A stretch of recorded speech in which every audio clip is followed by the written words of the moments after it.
Since its release only 3 weeks ago, the film Return of the Jedi, the third Star Wars epic, has grossed nearly $100 million, and it's already broken all records for a movie up to this point in its run. Common threads in the Star Wars trilogy are the characters and the music.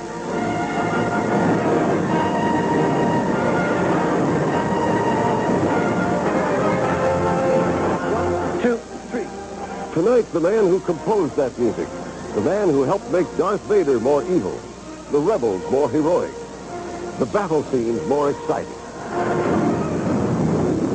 His name is Jhon Williams, and here with a look at how he does it is Bob Brown. Bob?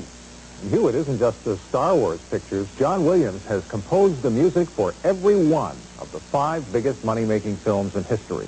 He is a master at manipulating the emotions of moviegoers. We're going to show you 2 beginnings to this profile. We could start our introduction this way.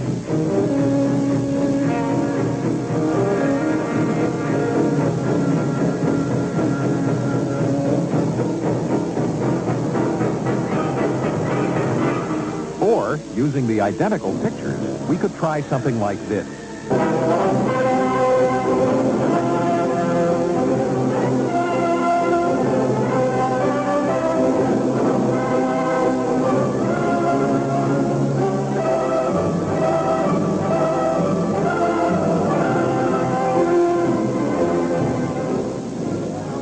What you've just seen is a simple demonstration of how music can influence your feelings about things.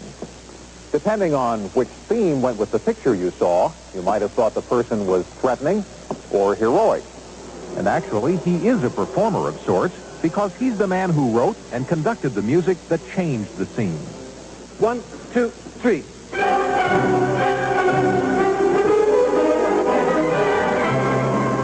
Jhon Williams has become a more public figure since 1980 when he replaced the late Arthur Fiedler as conductor of the Boston Pops Orchestra. But as a composer who's written the scores for more than 60 films, his music has influenced the way audiences around the world have felt in movies that wouldn't have been the same without his unseen presence. He supplied the primitive, menacing score in Jaws.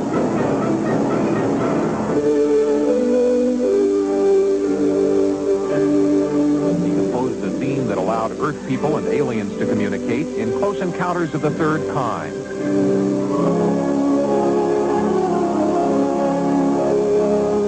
His music added to the magic in E.T. and helped Superman fly as well.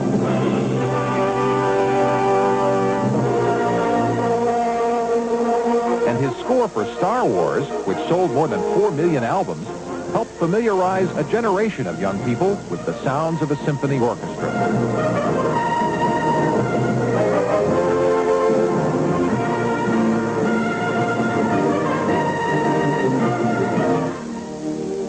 Most of the musical scores he's written for some of the best-known movies of the last 20 years have been carefully bound and fill 4 rows of bookshelves in his home. For someone who has set so many of our deepest fears and most adventuresome fantasies to music, he is soft-spoken. But he's helped speak for some of your favorite characters through his music. Everybody knows from music 1, you have a minor chord and a major chord, minor being sort of unhappy and the major being happy and clear. Darth Vader's tune, you may remember, is this one.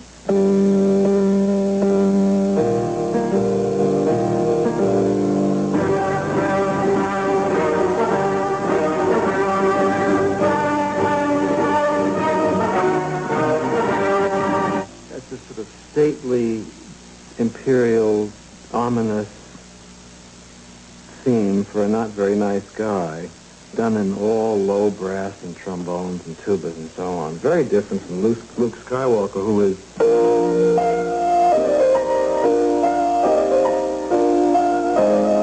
which is all sunny and up and positive, our hero.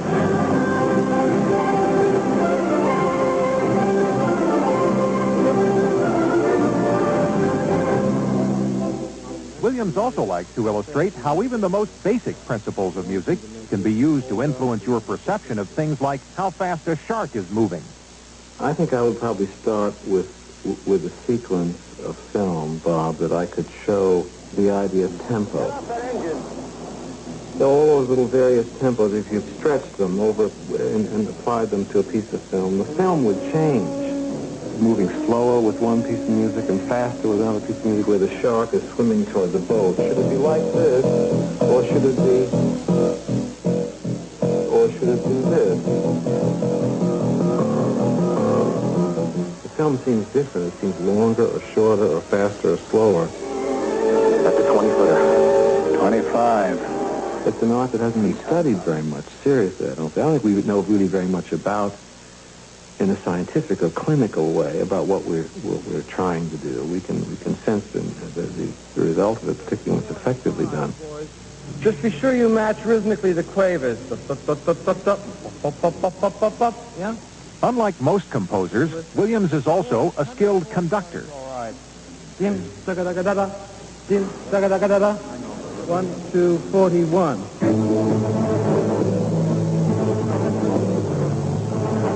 A few months ago in London, he spent 9 intense days with the London Symphony Orchestra, conducting his score for Return of the Jedi.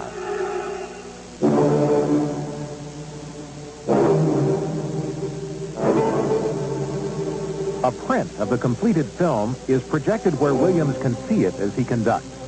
The lines you see moving across the screen and the quick flashes are visual cues specially marked on this print to help Williams synchronize the orchestra's tempo with the film.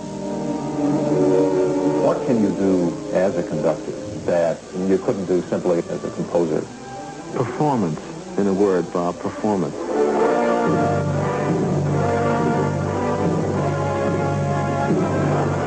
Part of the appeal for the audience, I think, is what the orchestra does.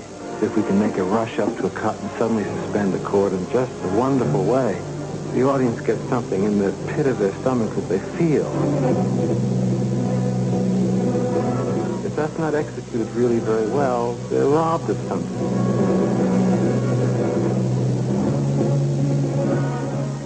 Williams usually has only 5 or 6 weeks to write a full orchestral score for a film, the equivalent of about 60 minutes of music. And only on a well-budgeted film like Return of the Jedi does he have the luxury of enough time to make adjustments in the studio. A little quicker and a little stronger from the cello. One of the Hollywood veterans who's helped oversee Williams' work from the beginning is Lionel Newman.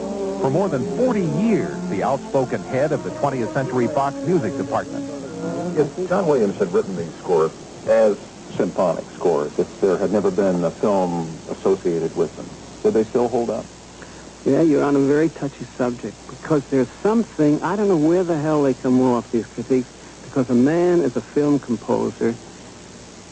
They look down on him, but Jhon in his own right is a very good, serious composer. Serious we mean in the essence of, classical music. But because of Hollywood, they knock it out of him. Once I left Hollywood in the early 60s, it took me a good 5 or 8 years before people forgave me. Andre Previn is an old friend of Williams, who, since leaving Hollywood as a film composer, has become one of the world's best-known symphony conductors. In the old days, my great problem that I found and shared with a lot of other composers is that you, to be blunt about it, you're working for idiots half the time. And it is very demeaning to spend hours, days, and weeks convincing a musical illiterate that what you've written really isn't so bad. Johnny is very fortunate because he is now so good and so successful that he picks and chooses not only the projects he works on, but the people for whom he works. And Williams has collaborated with directors who've made blockbusters. Steven Spielberg, the director of Close Encounters, Jaws, E.T., and Raiders of the Lost Ark, has done all his major films with Jhon Williams music. This is the unknown, the planet. The editor doesn't want his craft to be apparent. I don't think special effects want people to look and say, gee, what a great special effect. They'd like to believe what's happening is really photographable. I think it's the same way with music. We all don't want to be aware of the music, but we want to feel the music. Kind of the way you feel a bass drum at a parade. You can feel it in the pit of your stomach.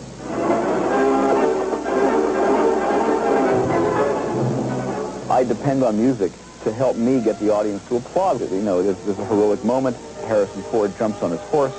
He goes after the truck convoy in the Ark of the Covenant. He's on the top of the hill.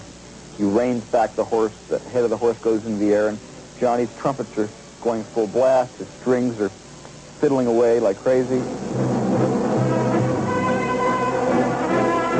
It almost makes you come out of your seat.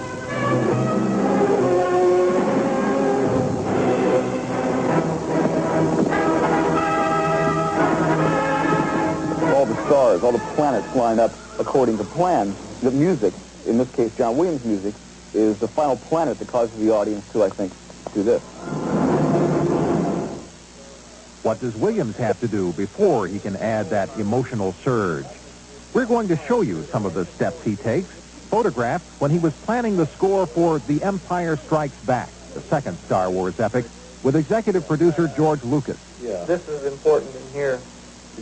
First, there's what's called a spotting session. That's the time when we look at the film and it has no music in it, and we want to decide where in the picture to play music. I love you.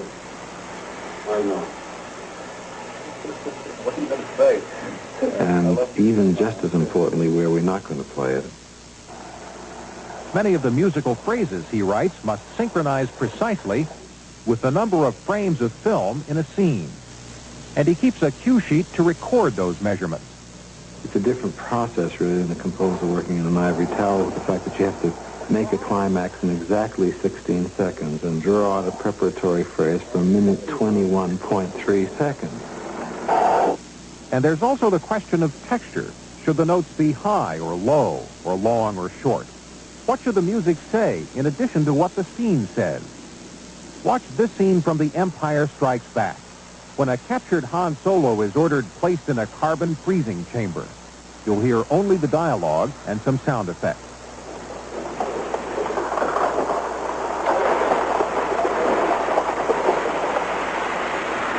I love you.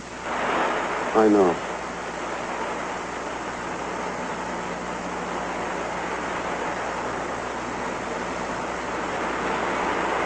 Okay. Yes, please. Now watch the same scene with Jhon Williams' music, which adds to the bittersweet romantic feeling, even when the scene turns visually to conflict and fear.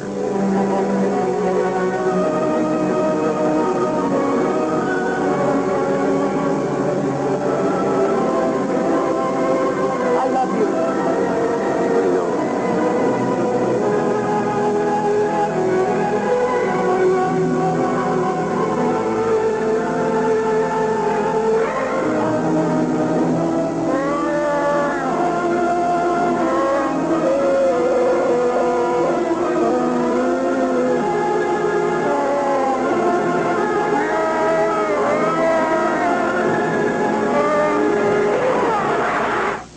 You wouldn't know it looking at Jhon that he had the fiery, soul of the Stravinskys and Prokofievs of yesteryear.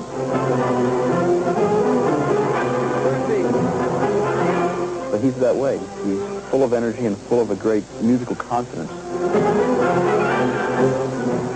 Williams has received 17 Academy Award nominations and 4 Oscars, most recently for the score of E.T., achievements that represent countless hours spent alone in an almost monk-like existence, always under the pressure of time. Even while he was rehearsing for the summer season of the Boston Pops, he was also working on the score for Steven Spielberg's sequel to Raiders of the Lost Ark. He is married, but prefers to keep his personal life private. I think most musicians are introverted, he says. You spend so many hours from childhood practicing alone in a room. A lot of times I write music. I'll fill up the paper with notes and come back the next morning and look at it and say, it is as though someone else had written it. I look at that and say, I couldn't possibly have written all that. Certainly not yesterday. There wouldn't have been enough time.